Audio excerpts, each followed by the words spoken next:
est une vie de plus en plus, excellence devient une partie de vous, vous, nos chers téléspectateurs, à force d'y rester scotchés à partir de chaque mercredi, à partir de 21h40, j'allais dire, et en rediffusion chaque vendredi à partir de 9h. Vous le savez, la jeunesse passe pour la priorité des priorités pour le nouveau régime de Félix Tshisekedi. Au pouvoir, il y a de cela 9 mois, Félix-Antoine Tshisekedi avait promis de faire des entrepreneurs congolais des milliardaires. Par quelle magie, quelle stratégie? Voilà, étant donné que tout commence par quelque part, et lorsque les jeunes entrepreneurs se mêlent à la politique, ça donne quel résultat? Mesdames et messieurs, nous recevons pour vous ce jour Jonathan Kalumba. Il est secrétaire général de la Coalition nationale de jeunes entrepreneurs et politiques. Des jeunes politiques et entrepreneurs. Bonjour. Bonjour, monsieur. Bienvenue. Merci beaucoup. Vous vous sentez à l'aise? Oui, ça va très bien. La fois dernière, c'était le président Joe David, Oui, le coordonnateur Joe David. Aujourd'hui, c'est vous qui vous amenez sur notre plateau. Oui. Alors, quelles sont les motivations d'entrée de jeu? Aujourd'hui, qu'on vous appelle jeune politique, entrepreneur, qu'est-ce qui vous a décidé d'adhérer à cette coalition, à cette plateforme? Déjà, je suis parmi le cofondateur de la coalition. Ah, vous êtes cofondateur? Oui, je suis cofondateur de la coalition. Poussé par quoi? C'est une idée que nous avons eue parce que nous avons vu la jeunesse de notre pays poussée par un vent qui a soufflé récemment sur l'entrepreneuriat. Les jeunes qui voulaient initier des idées pour contribuer au développement du pays. Et nous avons vu, compte tenu de cette poussée. C'est une coalition pour la plupart formée par les entrepreneurs, si je comprends bien. Oui, il y a des entrepreneurs et des jeunes activistes politiques au sein de notre coalition. Alors, vous avez donné vos motivations. Et lorsqu'aujourd'hui, je l'ai dit d'entrée de jeu, en amont de cette émission, lorsqu'aujourd'hui le chef de l'État, Félix-Antoine Tshisekedi, dit que la jeunesse passe pour une priorité des priorités. Comment vous accueillez ça, vous, au sein de la coalition nationale de jeunes politiques et entrepreneurs? Évidemment, c'est un très grand plaisir déjà. La considération que le président porte pour la jeunesse, c'est vraiment une très grande chose, une chose louable. La promotion de la jeunesse. Ouais. Et moi, je trouve que c'est une chose très importante parce que aujourd'hui, c'est la jeunesse qui a cette force-là, de nouvelles idées, de nouvelles idéologies qu'ils peuvent mettre au profit de la nation pour un développement durable. Et le président, sa considération à la jeunesse nous montre vraiment qu'il a vraiment besoin que notre pays puisse augmenter de paliers, aller un peu plus loin, se développer aussi comme d'autres pays à l'étranger. Vous aviez vu avec nous la jeunesse de dernières années et surtout pendant les élections a servi de marchepied. Aujourd'hui, 9 mois que Félix Tshisekedi est au pouvoir, est-ce qu'on peut dire que cette jeunesse a de l'espoir? Est-ce que cette jeunesse s'est retrouvée? Est-ce que vous avez des indices? Oui, parce que déjà, la jeunesse qui a servi de marchepied, nous avons vraiment avec force dénoncé cela, parce qu'on avait senti que nous avons été instrumentalisés. Les institutions, oui, les institutions de la jeunesse, comme le Conseil national de la jeunesse, et ces genres d'institutions qui aujourd'hui doivent être des institutions accompagnatrices de la jeunesse, mais ont été instrumentalisées pour de buts politiques. Et aujourd'hui, les jeunes ne se sont pas retrouvés. Et ça a été une très grande déception. Mais avec la venue du président Félix, nous avons considéré quand même c'est un nouveau vent. Et il y a de nouvelles idées. Le président nous a encore redonné confiance en nous. Ils nous ont montré que nous pouvons encore avoir de l'espoir et mettre nos idées au profit du développement. Est-ce qu'on peut vous cataloguer? Est-ce qu'on peut vous identifier? Vous êtes le jeune pro Félix Tshisekedi, puisque vous êtes chantre sur ce plateau de Félix Tshisekedi. Vous êtes jeune du FCC, de la coalition FCC Cash, de l'opposition. Mon parti politique, c'est le mouvement Tshisekediste pour le changement, le MTC. Okay. Oui. Vous êtes pro le chef de l'État actuel. Et nous suivons ces idéologies. Nous sommes pour les idées qu'il est en train de mettre sur pied et nous considérons que ce sont des choses qui vont faire avancer le pays, qui vont vraiment faire Alors, avancer le pays. vous êtes jeune, nous restons d'abord, restons dans les domaines politiques. Mhm. Quelle appréciation vous faites de ce qui se passe aujourd'hui sur la scène politique entre opposants et partis au pouvoir? Moi, je trouve qu'aujourd'hui déjà, notre opposition ne se signale pas. Nous sommes en train de voir qu'il y a encore... Vous ne dites pas puisque vous êtes pro-chef de l'État. Non, mais parce que nous avons besoin de Vous ne voir... voulez pas qu'il soit dérangé et pourtant hier vous étiez des combattants. Vous étiez dans l'urne. Non, même pas. Nous voulons pas. Nous avons besoin d'une opposition républicaine, d'une opposition avec des idéologies, d'une opposition avec des propositions. Nous avons plus... cette étape où nous devons encore ressasser le passé et à évoluer. Aujourd'hui, nous avons besoin que l'opposition emmène des propositions. Et pas une opposition qui vous oblige à présenter la vérité des urnes. Non, mais déjà, la Surtout vérité, ça dérange la vérité des urnes, c'est quelque péché chose que nous impardonnable. ne pouvons plus ressasser le passé. Le passé, c'est le passé. Faut Le plus président de la fouiner République comme, a gagné a les dit Félix élections Tshisekedi. et le président de la République a gagné les élections et nous nous contentons de ça. Alors, la question que je vais vous poser maintenant, c'est au sujet de votre coalition nationale. Quels sont ou quel est votre champ d'action? Déjà, nous sommes une coalition qui travaille dans le social. Le social, c'est notre priorité.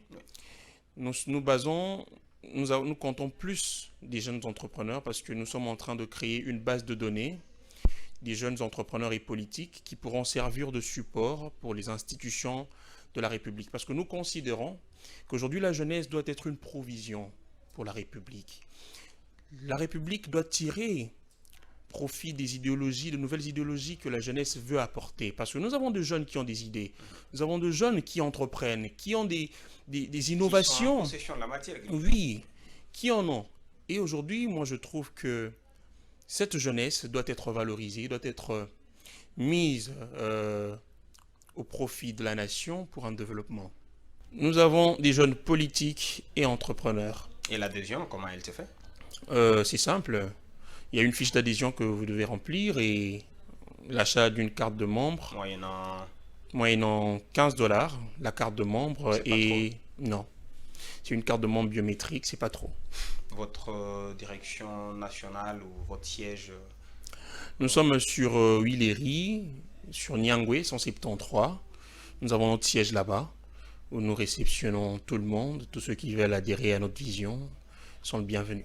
Alors, comment la coalition nationale de jeunes entrepreneurs politiques, de jeunes politiques et entrepreneurs compte accompagner le chef de l'État aujourd'hui, concrètement, en substance? Nous comptons déjà accompagner le chef de l'État par nos idées, déjà.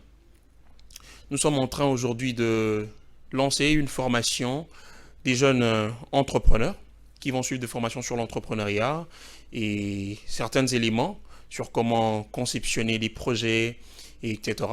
Et c'est avec ça que nous allons présenter au niveau du chef de l'État, parce que le chef de l'État a besoin des idées. Le chef de l'État a besoin d'une jeunesse qui lui soutient. Le chef de l'État a besoin des jeunes qui l'accompagnent, pas avec de slogans, mais avec des choses pragmatiques, des projets qui peuvent contribuer au développement durable du pays. Vous avez déjà eu à le rencontrer personnellement, le chef de l'État?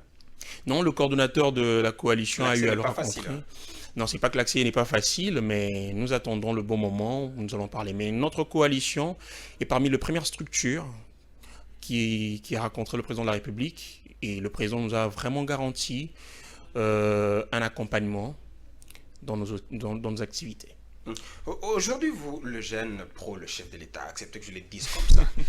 Aujourd'hui, Félix Tshisekedi est la cible de beaucoup de critiques, et surtout quand il effectue des voyages ailleurs. On dit que ces voyages sont budgétivores, et voilà, il ne peut que rester au pays pour s'occuper du social de la population. Qu'est-ce que vous vous dites au sein de la coalition de jeunes politiques? Déjà, je me dis, c'est une question pertinente, déjà je me dis que le chef de l'État est le garant de la nation. Le chef de l'État, c'est comme un père pour nous, sa population. Il est là pour nous orienter. Il doit rester. Et moi, je vois mal un chef. Vous l'avez appelé un père. Oui. Et moi, je vois mal un président qui se dit, voilà, je laisse ma population et puis voilà. Non. Le président a dit, il a comment on dit, ses motivations. Ce qui lui pousse à aller faire ça. Aujourd'hui, nous voyons avec la gratuité de l'enseignement, ça n'a pas été facile. C'est toute une procédure qui a été engagée et le président s'est vraiment torturé pour faire de ça une réalité. Et le président, quand vous dites des voyages en voyage, c'est pas en vain.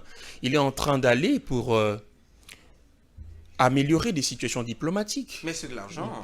C'est de l'argent qui est dépensé. Mais nous voyons les retombées qui sont positives. Alors, dites-moi que vous n'êtes pas au courant. Des retombées? Vous pouvez nous parler de quelques retombées? Non, mais nous voyons, c'est que la Banque mondiale a eu à donner à notre pays $1 milliard non remboursables. Vous n'êtes pas au courant. Vous savez comment les institutions de Bretton Woods fonctionnent? Nous nous contentons de ce que le chef nous dit. Et moi, je lui fais entièrement confiance et je sais que ce qu'il fait, c'est pour l'intérêt de la nation. Le chef de l'État s'est rendu dans l'est du pays. Il y était pour inaugurer le déplacement, pas seulement à l'extérieur du pays, même à l'intérieur du pays. Et là, c'est quand même, on l'admet, il est allé inaugurer le laboratoire de transformation de produits agricoles. Mais à l'arrivée, il a fait une forte déclaration. Il dit qu'il est prêt à donner sa vie, à mourir pour que la paix à l'Est soit une réalité. Je trouve que c'est une priorité. Vous avez accueilli ça au sein de la coalition nationale? Moi, ça me fait plaisir. Moi, ça me fait plaisir. Je trouve que c'est une priorité. C'est un peu du Mobutu, tout ça. Non, mais l'unité nationale, nous sommes prêts à signer le pacte avec les Safa. Déjà, en tant que patriote, en ayant l'amour de sa patrie, nous sommes prêts à faire tout ce qui est en notre pouvoir, tout ce qui est possible pour le maintenir en paix. C'est une des prérogatives d'un chef. C'est ça que veut dire cette déclaration? Oui, moi je crois que le président de la République a tout à fait raison. Déjà, c'est lui qui est en avant-plan, c'est lui qui représente notre pays. Et il doit, moi je me dis, s'imposer pour qu'il y ait la paix à l'Est. C'est une des priorités en tout cas du président. Comment vous approchez la question de changement de mentalité au sein de la coalition nationale de jeunes politiques et entrepreneurs? Déjà, nous croyons fortement que ce pays a besoin de gens qui réfléchissent autrement. Avec tout ce qu'il y a hier comme Diallo et tout ça. Oui, nous croyons qu'aujourd'hui notre pays a besoin de gens qui réfléchissent vraiment autrement, plus le jeune. Nous n'avons plus besoin de jeunes aujourd'hui qui vont faire les Diallo comme vous l'avez dit, du fanatique. Nous avons besoin de jeunes qui sont capables de proposer, de jeunes qui sont capables de critiquer s'il le faut, des jeunes qui sont capables de mettre à profit leurs idéologies pour le développement du pays. Nous ne sommes plus pendant les anciennes époques où c'est les Jalelo, etc., le fanatisme se passait. Aujourd'hui, nous voulons travailler, nous voulons que notre pays puisse avancer. Et le président de la République est en train de mettre des bases pour que nous puissions décoller. Moi, je me dis que nous devons l'accompagner, fortement l'accompagner. Est-ce qu'il vous arrive parfois au sein de votre structure, la coalition nationale de jeunes politiques et entrepreneurs, de parler de l'état des droits, de l'avènement d'un état des droits? Vous savez, le chef de l'État en a fait un cheval de bataille. Il a parlé pendant la campagne, encore accru. Aujourd'hui, le chef de l'État, Félix Tshisekedi, est président de la République. Est-ce qu'il y a à espérer, de quoi espérer de l'État, la question relative à l'état des droits? Déjà, l'état des droits, c'est un processus. C'est un processus. Le chef de l'État n'a que... Est-ce que vous en parlez d'abord? C'était ça la première question. Oui, pourquoi pas? Nous en parlons. Nous avons besoin d'un pays qui respecte les droits humains. Nous avons besoin d'un pays qui respecte les droits de la population. Mais c'est tout un processus. Nous venons nous venons de passer, comment on dit, une époque où ça n'a pas été respecté, où cet état n'a vraiment pas été mis en pratique. Mais le président en a fait un cheval de bataille, il en a fait un acharnement, et nous croyons que c'est un processus, et nous sommes sur la bonne voie de ce processus. Et c'est par la corruption, un peu tout autour du chef de l'État. Il y a, on ne cessera jamais de le dire, cette question de 15 millions dans l'entourage du chef de l'État. Et vous, les jeunes, qu'est-ce que vous en dites? Est-ce que c'est un bel exemple? Moi, je n'appellerais pas ça comme ça. Déjà, le chef de l'État a eu à l'expliquer. Il a parlé de la rétrocommission. Bien sûr. Ça vous va? Moi, c'est le chef de l'État qui a dit. Il a expliqué, il a explicité. Il a montré, il a dévoilé ce qui s'était passé. Parce qu'aujourd'hui, nous ne devons pas nous baser sur des spéculations. Aujourd'hui, les gens de mauvaise foi veulent tirer une information pour la transformer et nuire à quelqu'un. Aujourd'hui, nous avons vu que le chef de l'État a dit que c'était des rétrocommissions. Mais c'est ce qu'on Pourquoi, faisait hier. pourquoi hier, Est-ce que vous ne pensez pas que c'est ce qu'on faisait et moi, hier pour moi, Joseph Kabila? vous savez ce que moi je me demande? Je me dis, pourquoi hier on n'en parlait pas? Et c'est aujourd'hui qu'on en parle. Et surtout que le chef de l'État a dit, il a élucidé l'affaire, il a dit que c'était une rétrocommission et il a laissé l'affaire aux mains de la justice. Laissons la justice faire son travail. Condamnable, la rétrocommission. Nous laissons la Dans le justice code faire son pénal. travail et c'est à seule la justice de délibérer si c'est condamnable ou pas. Quel conseil donnerez-vous au chef de l'État par rapport à son entourage depuis qu'il a commencé ses premiers pas il y a 9 mois aujourd'hui? Moi, j'ai pas vu des failles. J'ai pas vu des failles. Vous n'avez pas vu J'ai des pas failles. eu à constater Vous des êtes failles. sûr? Je sais pas. Éveillez-moi si je me trompe. Mais moi, je crois que nous sommes sur la bonne voie. Quelles sont les relations que vous entretenez avec d'autres plateformes de la jeunesse? Nous avons des très bonnes relations. Déjà, Vous n'avez pas une vision pour vous-même quand même? non. Déjà, c'est une coalition. Nous avons plus de 70 associations qui sont membres de notre coalition et nous sommes plus implantés aussi aux universités. Nous avons plus de 2000 membres des étudiants qui sont membres de la coalition nationale des jeunes politiques et entrepreneurs. Donc, nous entretenons de très bonnes relations avec d'autres plateformes. Donc, on peut dire que la moisson est grande. C'est pour quel objectif? Vous avez quel objectif, quelle mission principale? Je l'ai dit au tout début, nous voulons créer une base de données. Des jeunes qui serviront de support pour les institutions de la République. Notre pays a besoin de la provision et cette provision, c'est la jeunesse. Cette provision, c'est la jeunesse. Alors, vous êtes beaucoup plus dans l'entrepreneuriat, à vous sentir. Quelles sont les relations que vous entreprenez, par exemple, avec le jeune du PPRD, le jeune du FCC en général? Est-ce qu'il vous arrive de créer de temps pour des réunions, n'est-ce pas, pour une bonne entente? Puisque apparemment, il s'observe un climat du chat à la souris entre les jeunes aujourd'hui, et surtout les jeunes qui sont au sein de la coalition. Nous, c'est d'abord une coalition des jeunes entrepreneurs et politiques. Mais si je dois dire que si nous entretenons de bonnes relations avec les jeunes du PPRD, je ne peux pas identifier ça, mais nous recevons tout le monde dans notre plateforme. Nous ne tenons pas compte des opinions politiques. Nous avons besoin des jeunes qui ont des idées. Peut-on parler de vos perspectives d'avenir au sein de la coalition? Et bon, la coalition est en train de mettre en place des stratégies pour récolter le plus des jeunes avec de très bonnes idées. Et nous sommes aussi en train de conclure de partenariats avec des organisations internationaux qui veulent vraiment soutenir nos idées. Et ils trouvent louable ce que nous sommes en train de faire et nous croyons que l'avenir va vraiment être magnifique. Vous avez parlé d'une activité que vous projetez pour l'année prochaine dans le couloir du Jardin. Et à l'occasion de la Journée internationale de la jeunesse, le mois de la jeunesse, le mois d'août l'année prochaine, nous comptons organiser un festival, Festival Unité de la jeunesse. C'est un festival que nous comptons organiser. Si Dieu nous prête vie et qu'il nous accorde sa grâce, nous croyons que nous allons le faire. Et lorsque le chef de l'État veut associer, là c'est de la politique, veut associer les opposants à la chose publique, qu'est-ce que ça vous dit?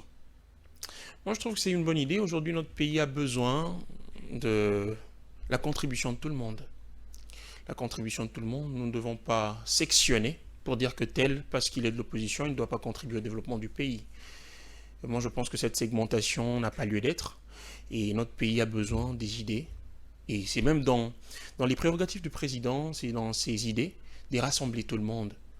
L'unité, c'est parmi ses fortes ambitions, l'unité de ce pays, rassembler tout le monde, faire de ce pays un pays développé, un pays où règne la paix et la stabilité. De tout ce que vous faites comme bruit dans le média aujourd'hui, votre coalition, on parle déjà de cette coalition, qu'attendez-vous en substance de ce pouvoir de Félix Tshisekedi? Ce que nous attendons de ce pouvoir, nous voulons qu'il nous prête oreille, vraiment, et qu'il fasse attention à ce que nous sommes en train de faire, parce que dans notre coalition, nous régorgeons des jeunes tellement dynamiques, tellement compétents, intelligents, qui sont capables de contribuer énormément au développement du pays. Vous adhérez à la vision du chef de l'État. Il est beaucoup plus ambitieux, hein. Il a promis beaucoup de choses. Mais déjà, avec le budget qui a été proposé, la proposition de la loi budgétaire par le gouvernement, c'était fortement critiqué. Ce n'était pas vraiment à la hauteur des ambitions de Félix Tshisekedi. C'est pas votre avis? Le président vient d'entrer au pouvoir. Nous savons les difficultés que notre pays a eues pour passer à cette alternance. Et moi, je crois que d'abord, c'est un pas. Il ne faut pas négliger. Déjà, comme ça a été proposé, nous nous contentons de ça pour voir un peu ce que nous pouvons faire à la mesure du possible. Et après, nous allons voir. Est-ce que sincèrement, Félix Tshisekedi s'est-il démarqué de son prédécesseur Joseph Kabila? Je dirais oui, pourquoi pas. Parce que déjà, quand vous parlez d'un nouveau président, nous attendons beaucoup de lui. Nous attendons monter un palier, aller d'un palier à un autre. Donc, le président de la République, aujourd'hui, moi je dis qu'il s'est vraiment démarqué. Pourquoi? Parce que déjà, avec la gratuité de l'enseignement, chose qui est mentionnée dans la Constitution, qui autrefois n'était pas fait. Ça pose encore problème. Hein? Il y a des enseignants qui menacent de crever. D'aucuns pensent que ça a été précoce, ça a été précipité. Alors, voilà. Donc, moi, je crois que aujourd'hui, le gouvernement est en train de mettre en place... qui regorge plus de 200 élèves, des élèves qui étudient à même les sols. Vous savez, tout début a des difficultés. Ça ne fait pas beau, hein? Tout début a des difficultés. C'est un pas. Moi, je crois que déjà, la gratuité, c'est un pas. Et le gouvernement est en train de mettre en marche, de mettre en place toutes les stratégies possibles pour élaguer à ces conditions, à cette situation qui se passe aujourd'hui. Nous sommes presque à la fin de cette émission. Je vais vous demander, pendant 5 minutes, de nous faire un message à nos téléspectateurs qui vous regardent par rapport à votre structure, la Coalition nationale de jeunes politiques et entrepreneurs. Merci beaucoup. Déjà, j'invite la jeunesse tout entière de venir adhérer à cette vision que nous avons. C'est une très grande vision qu'aujourd'hui nous avons initiée de rassembler les jeunes politiques et entrepreneurs parce que nous avons besoin non seulement des jeunes qui font la politique pour faire, mais nous avons aussi des jeunes qui font la politique et qui peuvent entreprendre pour contribuer au développement du pays. Et nous faisons appel à tout entrepreneur, à tout jeune politique de venir adhérer à cette vision parce que c'est une initiative louable que nous voulons que nous avons mis en place pour contribuer au développement durable de notre pays. Merci. Vous ne faites pas appel aux partenaires? Oui, bien sûr. Tous ceux qui veulent bien aider la coalition nationale, vous êtes les bienvenus. Nous sommes récisifs. Nous vous invitons à nous aider, à contribuer à cette vision. C'est une très grande vision, je vous assure, et vous ne serez pas déçus. Merci beaucoup. Et les partenaires, que ce soit politique... Bien sûr, bien sûr. Vous vous appelez Jonathan Kalumba, ouais. Vous êtes secrétaire général de la Coalition nationale de jeunes politiques et entrepreneurs. Ouais. L'émission Excellence ainsi que ses téléspectateurs vous disent merci. Merci beaucoup. Merci d'avoir répondu à notre invitation. Merci à Maurice Gigandou qui nous a réalisé. Merci, qui est notre directeur de programme. Merci à Papi Mandeke qui est notre DG. Merci à notre boss Chabani Record. Guilou Koki et Serge étaient derrière les caméras. Merci à vous, très chers téléspectateurs. On se revoit. À plus tard. Merci.